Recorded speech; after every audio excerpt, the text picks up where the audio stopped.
මම කියනවට ඔයා නිකන් හිතලා බලන්න රෑ මැද්දේ ගෙදර ඔක්කොම ලයිට් නිවලා තියෙන වෙලාවක ඔයා තනියම බෝනික් එක්ක අතේ තියාගෙන ඉන්නවා. ඔයා බෝනික් එකකින් කරන රිචුවල් එකක් ගැන අහලා තියෙනවා. ඒක නිසා ඔයාට මේක අත්හදා බලන්න හිතෙනවා. ඔයා මේ අතේ තියන් ඉන්න බෝනික්කගේ කපු ඉවත් කරලා ඒ වෙනුවට හාල් පුරවනවා. ඊට පස්සේ ඒකට නමක් දීලා නිවස පුරාම සෙල්ලම් කරන්න ඔයා ආරාධනා කරනවා. ඒත් ඔයා මේ ආරාධනා කරලා තියෙන්නේ මිනිස්සෙක්ට නෙමෙයි. ඔයා ආරාධනා කරලා තියෙන්නේ අద్භූත ආත්මයකට. අද අපි කතා කරන්නේ අන්තර්ජාලයේ වඩාත්ම බියකරු පැරනෝමල් රිචුවල් එකක් විදිහට සැලකෙන one man hide and seek ගැන. මොකක්ද මේ one man hide and seek කියන්නේ? කොහෙන්ද මේක ආරම්භ වෙලා තියෙන්නේ? වාර්තාවලට අනුව මේක වාර්තා වෙලා තියෙන්නේ ජපානයේ. 2000 දශකයේ මුල් කාලෙදි තමයි පැරනෝමල් කමියුනිකේෂන් අතර මේ රිචුවල් එක ජනප්‍රිය වෙලා තියෙන්නේ. ජපන් ජනප්‍රවාදවලට අනුව හිස් බෝනික් එක් කියලා කියන්නේ ආත්මයකට නවතනක් ගන්න පුළුවන් තැනක්. මොකද කියලා කියනවනම් මේ බෝනික් එක් කියලා කියන්නේ හරියට පොඩි දරුවෙක් වගේ. ළමයින් සෙල්ලම් කරන්න අපි මේ බෝනික්කෝ ගේන්නේ මේ බෝනික්කොත් මිනිස්ට්‍රෝකටම සමාන නිසා. ඒකෙන් තමයි ගොඩක් සංස්කෘතික කතාවල බෝනික්කෝ සාමාන්‍ය සෙල්ලම් බඩුවක් විදිහට ගන්නේ නැත්තේ. Netflix එකේ තියෙන ගොඩක් කතාවල මේ බෝනික්කෝ ගැන යම් යම් අద్භූත දේවල් තියෙනවා. ඕගොල්ලෝ බලලා තියෙනවා ඇති ඒ මූවීස් ගැන. ගොඩක් මිනිස්සු හිතනවා බෝනික්කන්ට මතකයක් රඳව ගන්න පුළුවන් කියලා. ඒ වගේම එයාලට හැඟීම් දැනීම් දැනෙනවා කියලා. ඔයා මොකද හිතන්නේ? හැමතැනම විසික් කරන බෝනික්කව අද ඉඳලා ඇඳේ තියාගන්නවද?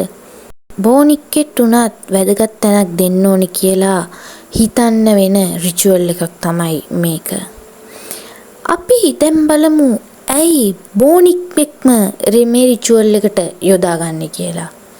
මේකට හේතුවක් තියෙනවා. ජපානයේ බෝනික්කන්ට විශේෂ තැනක් හම්බෙනවා. ගොඩක් කතාවලට අනුව දිගු කාලයක් මේ බෝනික්කෝ මිනිස්සු එක්ක ඉන්නවා.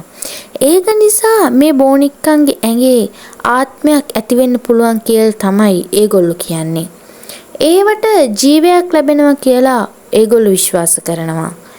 ඉතින් ඔයත් දැකලා ඇති ඔයාලා ගෙදර සමහරක් වෙලාවට ඔයා පුටුවේ ඉඳලා තිබ්බ බෝනික්කා ටික වෙලාවකින් පුටුවේ වැටිලා ඉන්නවා. සමහර විට ඒ ඔයාගේ බෝනික්කට ආත්මයක් ලැබිලා වෙන්නත් පුළුවන්. හරි. අපි දැන් බලමු මේ රිචුවල් එක කොහොමද කරන්න කියලා. ඊට කලින් මට ඔයාලට දෙන්න වෝනින් එකක් තියෙනවා. ඒ තමයි මම මේක විස්තර කරන්නේ ඕගොල්ලොන්ට දැනගන්න විතරයි. අත්හදා බලන්න නෙවෙයි. මොකද මමත් හරියටම දන්නේ මේක ඇත්තක්ද නැත්තක්ද කියලා. ඒක නිසා මේක අත්හදා බලන්න එපා. ඒක තමයි මගේ උපදෙස. මේ රිචුවල් එක කරන්නේ මුලින්ම බෝනික් එක් අරගෙන උගේ කපු ඉවත් කරනවා. ඊට පස්සේ කපු වෙනුවට සහල් පුරවනවා. නූල් වලින් මැහුමක් කරලා මේ බෝනික්කට නමක් දෙනවා. අවසානයේදී රාත්‍රී 3ට මේ රිචුවල් එක ආරම්භ කරන්න තමයි තියෙන්නේ.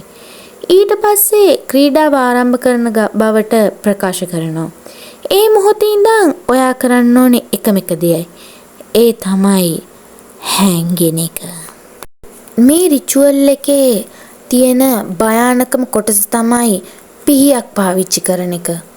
අන්තර්ජාලයේ තියෙන උපදෙස් වලට අනුව මේ ක්‍රීඩාව කරන අතරතුර බෝනික්කට පිහියකින් පහර දෙන චාරිත්‍රයක් කරනවා. ගොඩක් අය විශ්වාස කරන්නේ මේකෙන් පස්සේ මේ ක්‍රීඩාව කොහෙත්ම අවසන් වෙන්නේ නැහැ. ඒ වෙනුවට වෙන්නේ ඊට වැඩිය භයානක දෙයක් ආරම්භ වෙන එක. මෙතනින් පස්සේ කතාව තවත් අඳුරු වෙනවා. වසර ගණනාවක් පුරාම අන්තර්ජාලයේ විවිධ අත්දැකීම් පළ වෙලා තියෙනවා. මේ වගේ ඇත්ත නැත්ත කවුරුත් තහවුරු කරලා නැහැ. ඒත් මේ ගොඩක් කතා අතර සාමාන්‍ය රටාවක් තියෙනවා. පළවෙනි වතාවට පුද්ගලයෙක් මුහුණ දීලා තියෙන්නේ ඔහු මේ සෙල්ලම කරලා අවසානයේදී නිවසේ සැඟවිලා ඉඳලා තියෙනවා. ඔහුට යාබද කාමරයෙන් අමුතු සද්ද ඇහිලා තියෙනවා. ඒත් ඔහු ඉඳලා තියෙන්නේ තනියම. ඒ හඬ දිගින් දිගටම ලං වෙලා තියෙනවා. ඒ තමයි ඒ පුද්ගලයාගේ අත්දැකීම. ඊට පස්සේ තවත් අයෙක් මෙහෙම දාලා තිබ්බා. ඔහු බෝනික්කව තියපු ස්ථානයෙන් අතුරුදහන් වෙලා තිබුණා. පස්සේ වෙනත් කාමරයකින් තමයි ඒ බෝනික්කව හම්බෙලා තියෙන්නේ. තවත් කතාවක් තියෙනවා. ඒ පුද්ගලයා කියන විදිහට ඔහු නිවා දමා තිබූ රූපවාහිනිය තනියම ක්‍රියාත්මක වෙලා තියෙනවා. දොරවල් හෙළවිලා තියෙනවා. විදුලි බල්බ නිවී යාම මේ වගේ දේවල් වලට තමයි ඔහු මුහුණ දීලා තියෙන්නේ.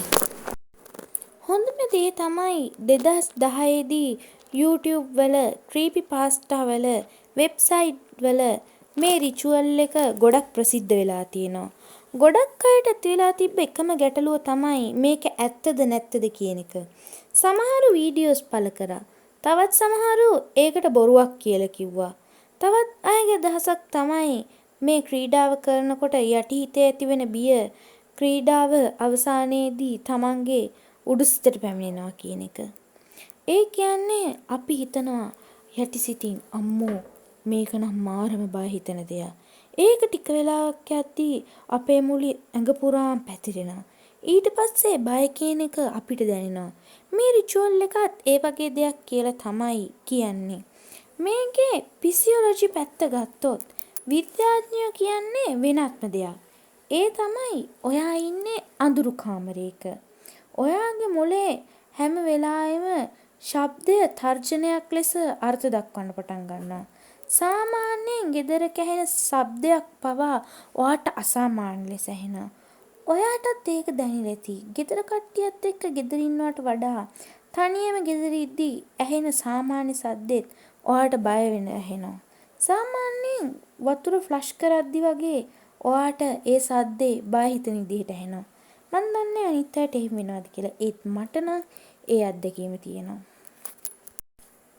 විද්‍යාත්මක පැත්ත කොහොම වුණත් පැරනෝමල් බිලීවර්ස්ලා වෙනත්ම අදහසක් තමයි දරන්නේ. ඒගොල්ලෝ කියන්නේ රිචුවල් එකක් කියන්නේ ක්‍රීඩාවක් නෙමෙයි. ඒක ආරාධනාවක් කියලා.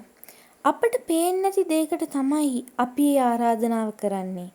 ඒක නිසා කිසිම කෙනෙක්ට නිශ්චිතව කියන්න බෑ මේ ඉන්න කෙනා අපි දන්න කෙනෙක්මයි කියලා.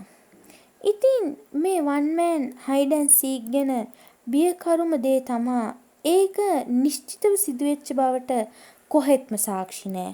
සිය ගාණක් මිනිස්සු එකිනෙකා හඳුනන්නේ නැතිව සමාන අත්දැකීම් විස්තර කරනවා කියන්නේ ඒවා බොරු කියලා හිතන්න පුළුවන්ද?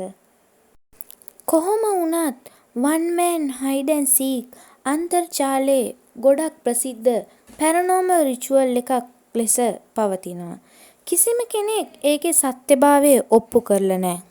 කවුරුත් ඒක සම්පූර්ණයෙන්ම බොරු දෙයක් කියලාත් නැහැ. ඒත් එක දෙයක් නම් ස්ථිරයි.